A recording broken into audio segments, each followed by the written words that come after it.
Good morning, everyone. Welcome to another X-Wing Should I Fly It video. This time we're going to be looking at a slightly more fun archetype and competitive that I've been trying out, and it is Anakin with his 7B upgrade and 2 ARC-170s. So let's jump right into the list and I'll show you my current iteration. So I have been looking at Anakin with, as I say, the Delta 7B upgrade. Then he has R2 astromech and afterburners. So this gives him still some synergies with afterburners to be able to try and emergency get into range to use his ability if he needs to, but also some regen as well. And he comes in at a relatively hefty 88 points, so he really is a linchpin of this list. Then we have the actual anvil of the list, the 2 ARC-170s. Both of them are 104 battalion pilots, so the cheapest we can get with 7th Fleet Gunner. 9-point upgrade, pretty hefty price tag, but it really kind of helps the list function, nudges that damage output where you need it, and it's what actually makes the list interesting and fun to fly for me anyway.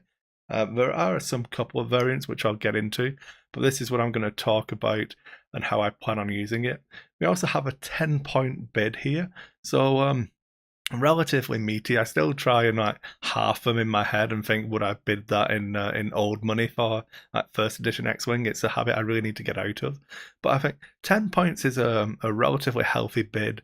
It's a really healthy bid. It's pretty good. Anakin doesn't necessarily need it, but he does shine when he has that bid. You can really leverage him quite a lot, and being able to know where everything is, to use your afterburners, your repositioning from the chassis ability, and obviously be able to trigger his ability to remove stress. All of those good things only thrive from getting to move last. So yeah, I'm quite happy with that bid. There's a couple of things you can do if you're willing to go lower, but we'll talk about those.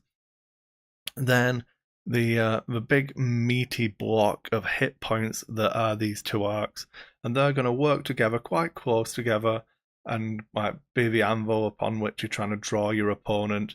7th Fleet Gunner triggering so you can get 4 dice attacks at range 3 and range 2. Generally, I would like to get that first engagement to actually be at range 2 so that I can have my extra dice from 7th Fleet whilst you are not getting extra evade dice to potentially negate the use of that ability. And 7th Fleet is really interesting because of the way it functions. Having the ability to recharge it by taking a weapon disabled token. And generally the way I have been having success is when I can keep these two arcs together, both with guns on the same target, and then the one that they choose to shoot at breaks off. I can then recharge 7th Fleet on that one to keep the other one's offense up. As soon as you start shooting at that one instead, because it's now more of a threat, you can like trigger that. If they choose to chase the other arc that's already damaged, you can recharge 7th Fleet on the current one to up your rear arc attack to a 3 die.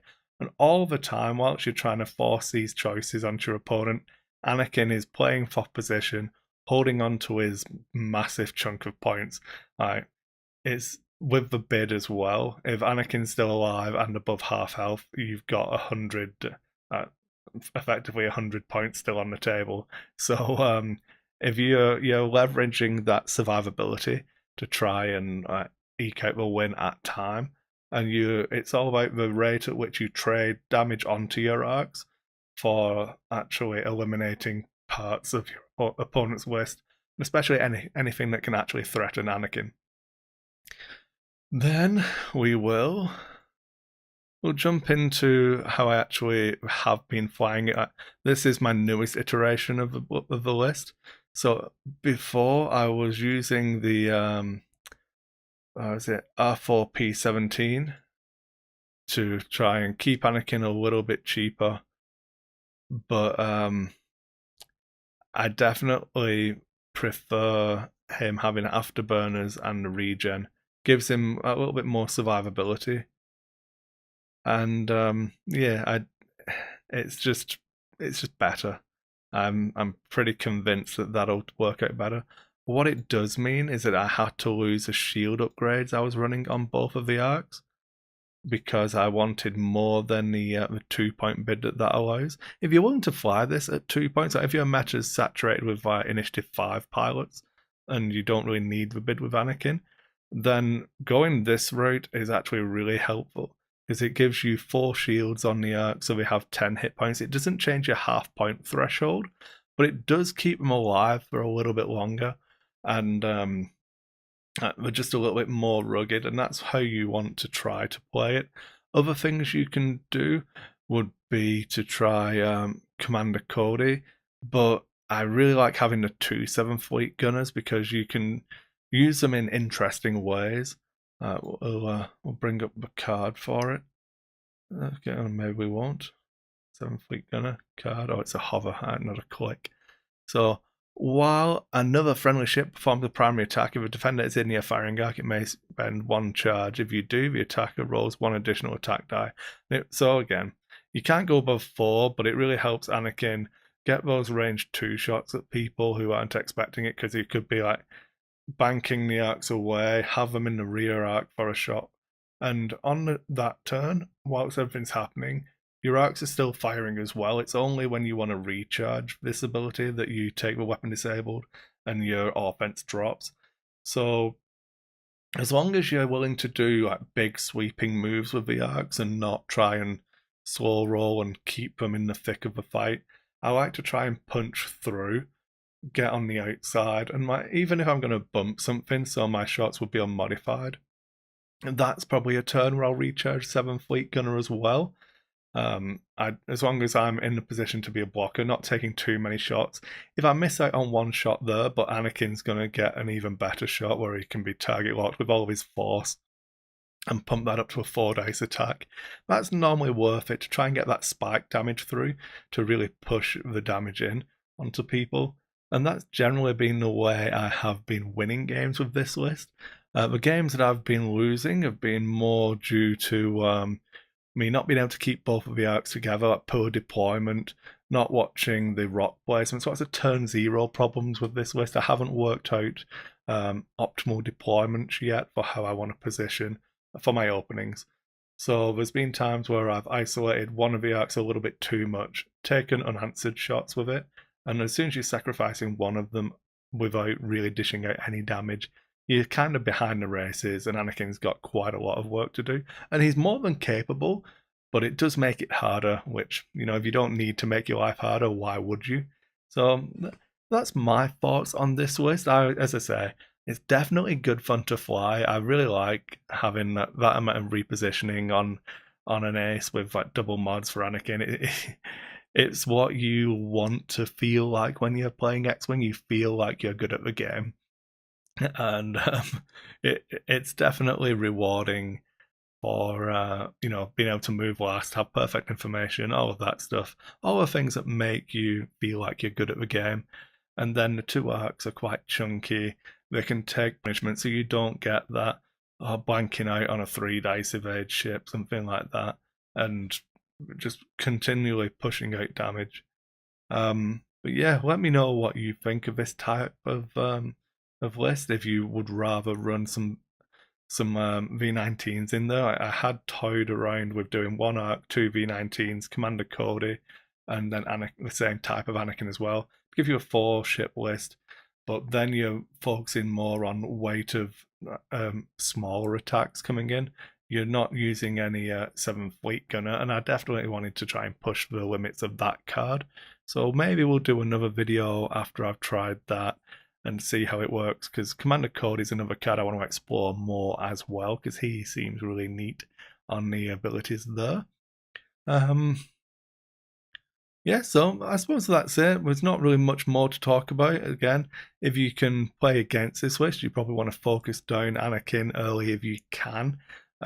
Beware that he can run really well, so if you can't kill him, you probably don't want to try and open yourself up to too many shots from these arcs, because again, that just becomes a solid gun line of 2 4 dice attack ships pounding you for a turn.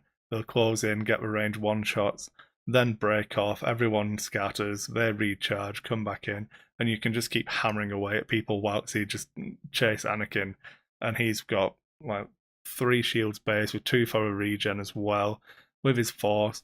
And those are times you probably want to be taking that purple evade action as well with your purple evade, 2 force charges, regenerating shields. It becomes really difficult to start dealing with. And yeah, it kind of gets a little bit silly, but hey ho. If you can catch him though, that's gonna win you the game, because 2 arcs, even with 7 fleet, once you can isolate your approach vector on them, and they've triggered 7 fleet, they're never gonna have the chance to recharge it if you can keep the pressure on them. And like recharging, overtaking multiple shots is a trap as well. Even if you're only going to be shooting 2 dice out the pack, sometimes you've got to get that balance of, do I need 7 fleet recharge now, or can I actually hold it, get this attack off, because this attack may make a difference. And that's a good balancing point to a list as well.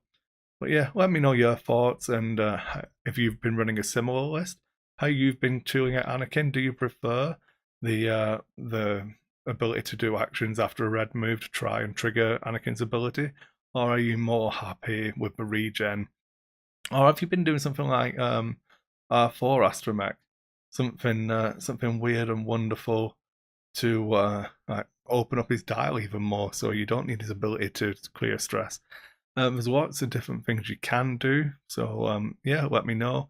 Especially if you manage to make calibrated work with that hefty points investment and lack of modification slot as well. It kind of seems pretty difficult, so I don't know that I'm in that area at the moment. And yeah, thanks for watching, everyone. If you enjoyed the content, make sure you like, comment, and subscribe. We do try and have a bit of a back and forth in the comments, so make sure you're engaging in the video in that way. If you think you're subscribed to the channel, just double check, because YouTube does unsubscribe people, and we are on a push to try and get to 2,000 subs. That would make me extremely happy, and I might even sound happy on one of my videos. Thanks again, folks, and I'll see you on the next one.